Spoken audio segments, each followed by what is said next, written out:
obrigada. Bom, pessoal, nós temos um tempo curtinho, né? Então, eu vou falar para vocês hoje daquilo que nós estamos pleiteando estudar, alguns resultados preliminares nós já obtivemos, né? O nosso trabalho está relacionado com a avaliação da fragilidade e vulnerabilidade no idoso, perfil inflamatório, qualidade de vida e risco cardiovascular em idosos em iniciativa de exercícios remotos durante a pandemia de Covid-19. Como eu falei inicialmente, esse projeto ele sofreu uma modificação, tá? Eu vou explicando aos poucos para vocês. Pensando um pouco nas circunstâncias do nosso estudo, estudar o envelhecimento é uma coisa extremamente importante, haja vista o processo de transição demográfica que nós vivemos, né? Espera-se que, no ano passado, aproximadamente 14% da população brasileira era uma população de idosos. E em 2060, nós temos uma previsão de ter 50,8 milhões. Claro que esses dados, eles podem mudar, né? Infelizmente, isso pode sofrer consequências em decorrência do número de óbitos de pacientes idosos com a Covid. Mas sabe-se que o aumento da expectativa de vida leva, consequentemente, ao aumento de prevalência de doenças crônicas não transmissíveis, né? À medida que o indivíduo envelhece, a taxa de diabetes, hipercolesterolemia, hipertensão arterial, ela vai aumentando também significativamente. E o envelhecimento traz consigo um padrão que deixa o idoso, que tende a deixar o idoso mais frágil e mais vulnerável. Nem todos os pacientes envelhecem de uma maneira homogênea, né? Às vezes, a fragilidade é uma coisa inerente no envelhecimento, porque o que acontece? Nós podemos ser afetados por nossa cognição, humor, mobilidade, a comunicação, e existe uma ferramenta validada, né, que nós temos estudado ela nesses últimos tempos, que é o Índice de Vulnerabilidade Clínico-Funcional, que é o IVCF-20, eu vou falar para vocês na hora que estiver explicando os nossos instrumentos. Além dessa fragilidade, o idoso, ele tem um fenômeno cientificamente conhecido, que é o chamado de imunossenescência, né? Então, nessa imunossenescência, você tem uma diminuição na resposta celular e humoral, e afeta principalmente as respostas mediadas pelas células T. Consequentemente, existe o acúmulo de citocinas inflamatórias, como o PCR e o fibrinogênio. E já está mais do que consolidado na literatura que o PCR ultrassensível, claro, e o fibrinogênio, eles estão intimamente relacionados com doenças cardiovasculares, né? Talvez a gente, vendo esse slide, a gente consiga entender por que o idoso é um potencial risco para desenvolvimento de complicações diante de uma pandemia de Covid. Mas voltando para falar do papel da inflamação e as doenças cardiovasculares, isso já está consolidado na literatura por estudos relevantes e estudos científicos, tá? Eu trouxe alguns deles para vocês, falando principalmente do papel da PCR ultrassensível e do fibrinogênio, porque são dois marcadores que nós avaliamos, tá? Então, assim, quando você tem níveis de PCR acima de 2,5 miligramas por decilitro, existe uma maior incidência de eventos cardiovasculares. E o simples fato de você ter uma elevação no seu perfil inflamatório está relacionado, foi considerado um fator independente para desfechos cardiovasculares.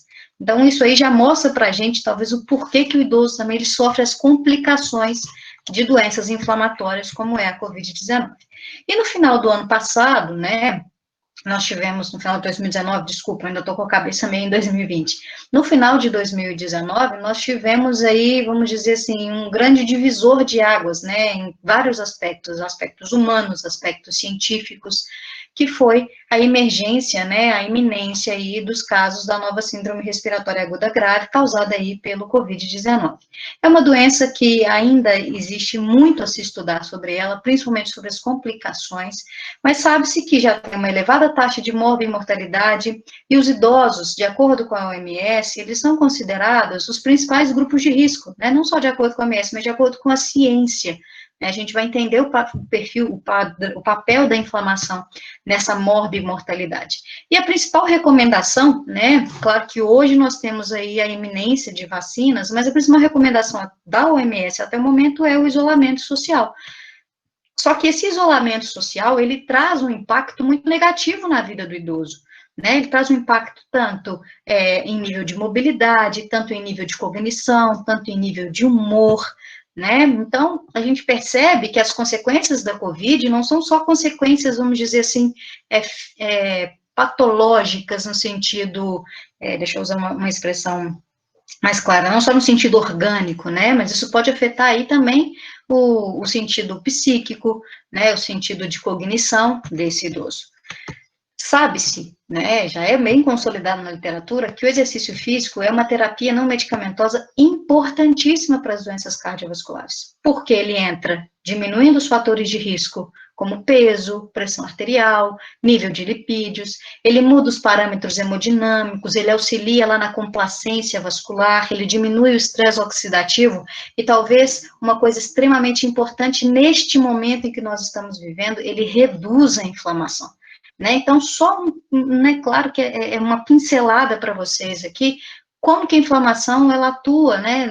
A inflamação e o COVID, por que eles estão tão pertos, né? Por que eles esse é uma doença tão tênue? Porque o COVID, ele causa ele prejudica o sistema imunológico do indivíduo, comprometendo gravemente as células T e as células natural killer, né? Então, isso aumenta expressivamente os níveis de proteína C reativa. Eu acabei de mostrar para vocês que a elevação de proteína C reativa tem uma elevada mortalidade para doenças cardiovasculares.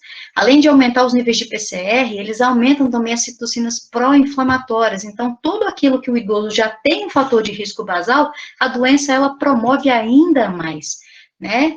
Então, essa desregulação imunológica, ela tem um resultado pior nos indivíduos que já têm comorbidades, principalmente os pacientes idosos, né? Por isso que vem uma nossa grande preocupação.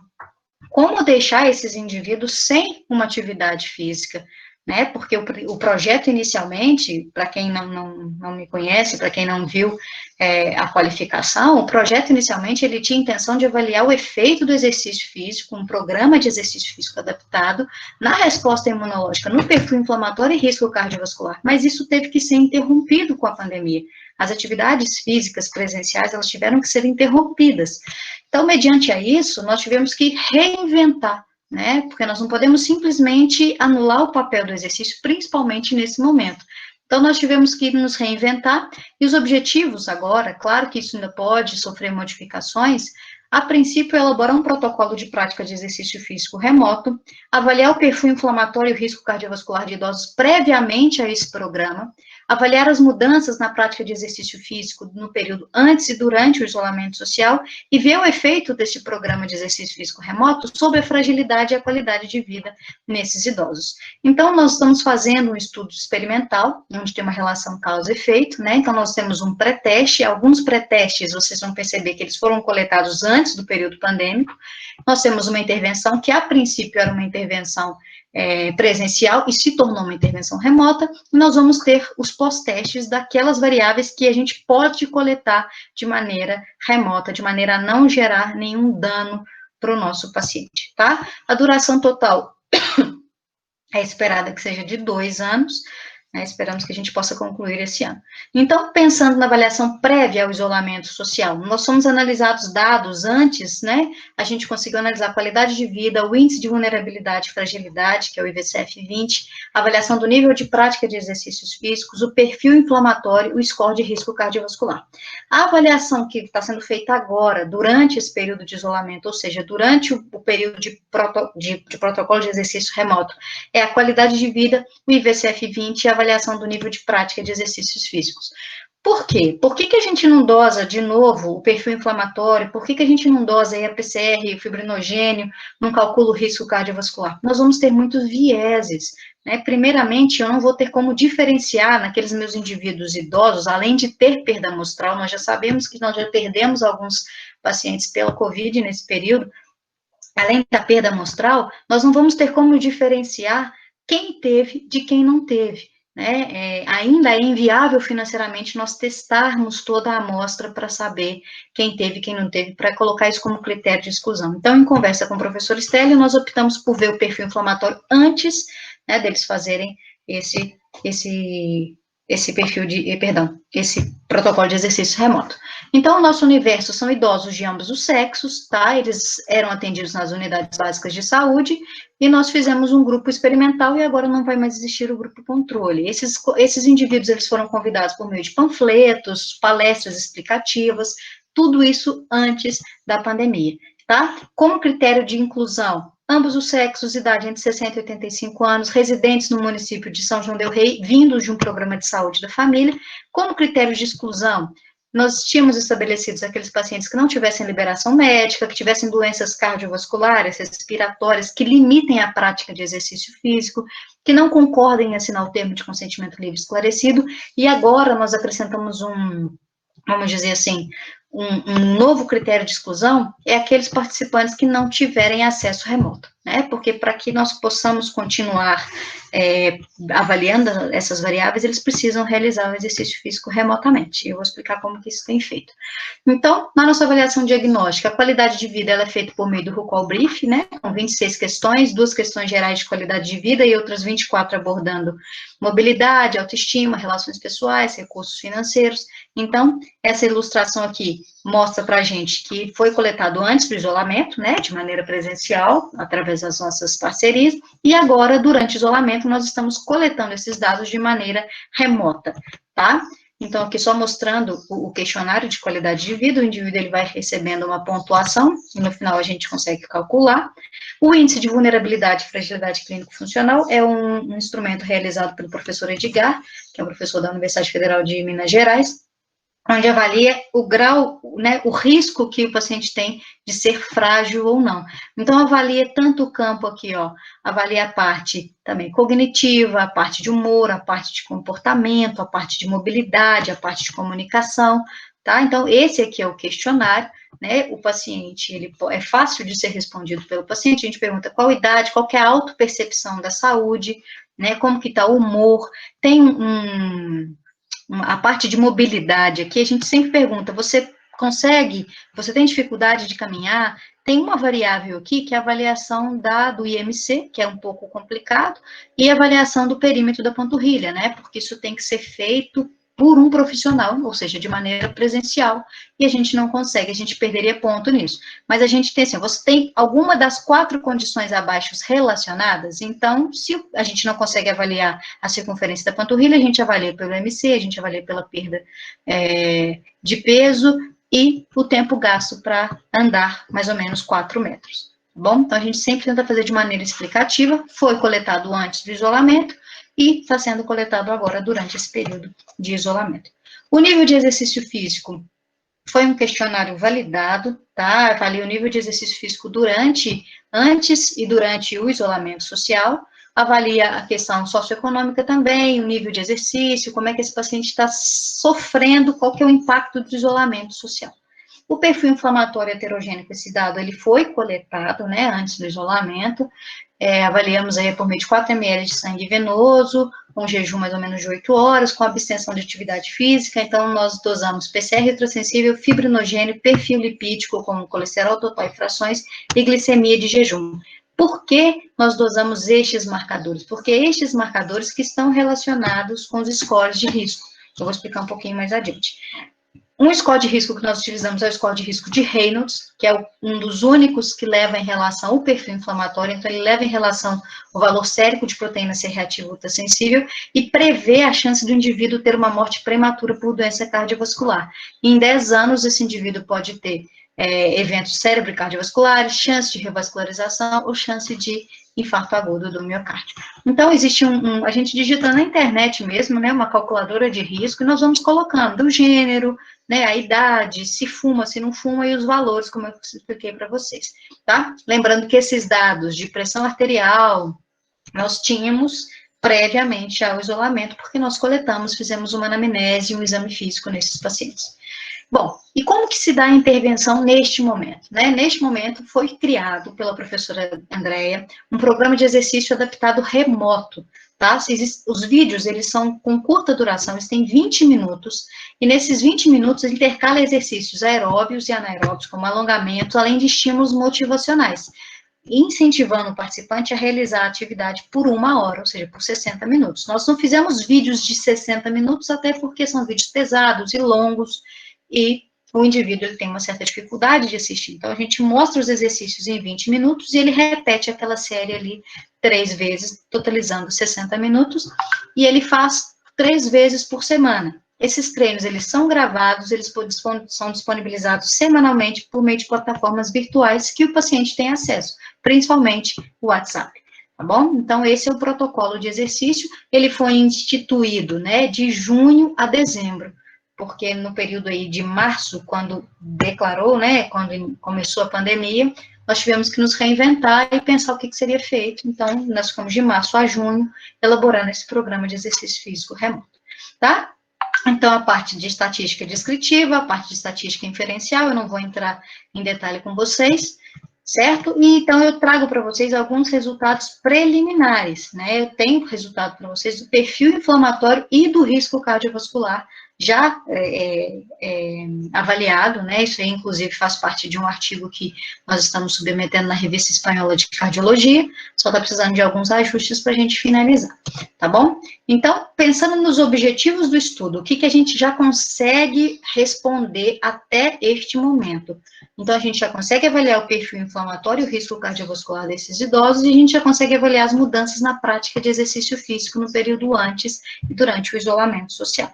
Os outros dados, eles já foram coletados, eles estão sendo tabulados para uma análise estatística e encerramento ainda esse ano, tá bom? Então, avaliando a análise descritiva dos dados, né, por meio de observação de valores máximos e mínimos, média e desvio padrão. A gente percebe, aqui eu só trouxe de 25 participantes, ok? Nós temos mais 25 participantes, então nós vamos ter um N total aí de aproximadamente 50 indivíduos, tá? Então eu trago de metade para vocês, são os dados que já estavam rodados. Então aqui nós temos 5 indivíduos do sexo masculino, 20 indivíduos do sexo feminino, então nós avaliamos aí uma média de colesterol total em torno de 189 no sexo masculino, em torno de 222 no sexo feminino, uma média de HDL de 50 no sexo masculino e de 61 no sexo feminino.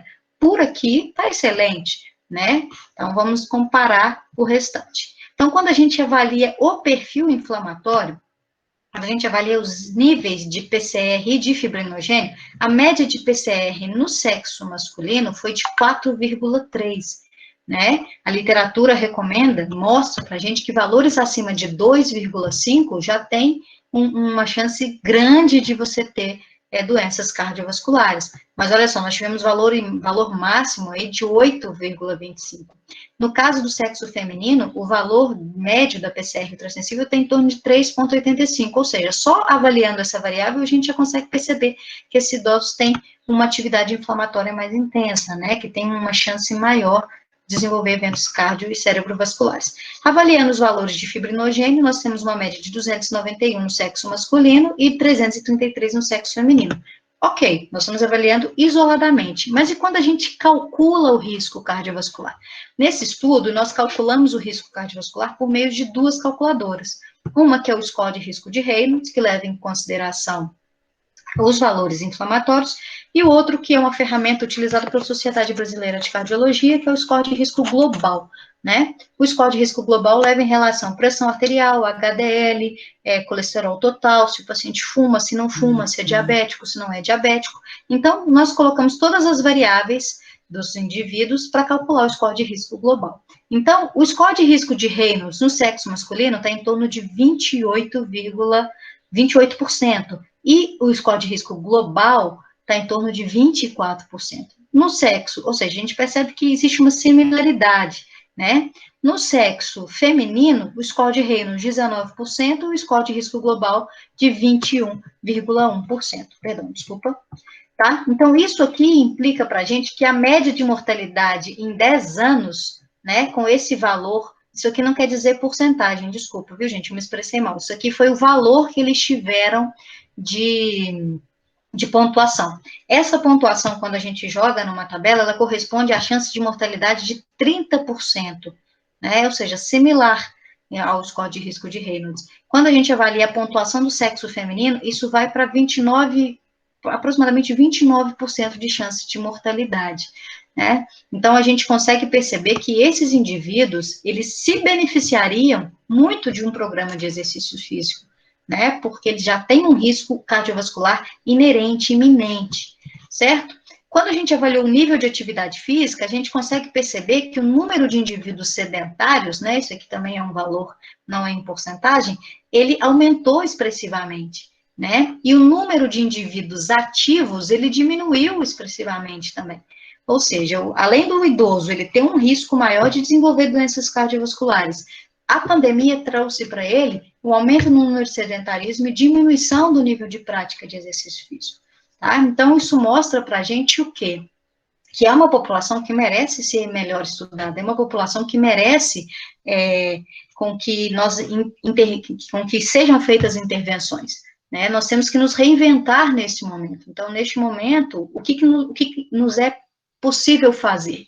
Né? Atividade física remota é difícil, né? Mas, de uma maneira ou de outra, nós estamos tentando ter uma intervenção com regularidade, né, respeitando as recomendações aí da American Heart Association, né, da Sociedade Brasileira de Medicina do Esporte, enfim, que esse indivíduo ele faça pelo menos 120 minutos de exercício por semana, né? Então a gente conseguiu perceber uma consideração preliminar, pensando só nesse perfil inflamatório, que a população estudada tem altos níveis de proteína C ultrassensível em ambos os sexos, mas é maior no sexo masculino, né? Que os valores de fibrinogênio eles estão no limite da normalidade para ambos os sexos, e que se a gente conseguir avaliar pelo score de risco de Reynolds, existe maior risco no sexo masculino do que no sexo feminino, e a gente conseguiu perceber também o aumento da prevalência de inatividade física nesse período pandêmico.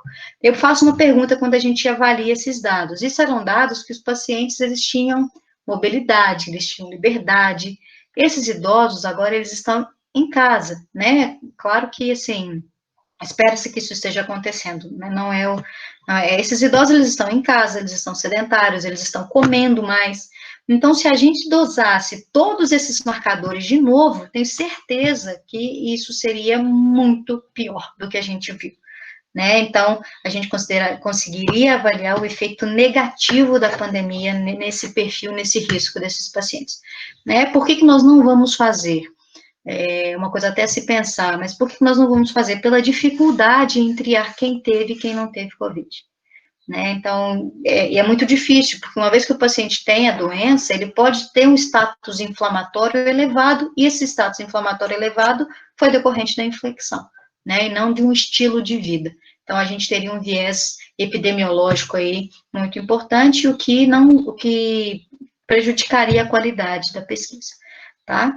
Então, pessoal, é isso, essas são as minhas contribuições, né? Eu espero que tenha agregado um pouco para vocês, mostrado um pouco para vocês, e falar um pouco dessa dificuldade que todos nós, colegas pesquisadores, estamos vivendo, mas nem por isso a pesquisa para, né? A gente se reinventa.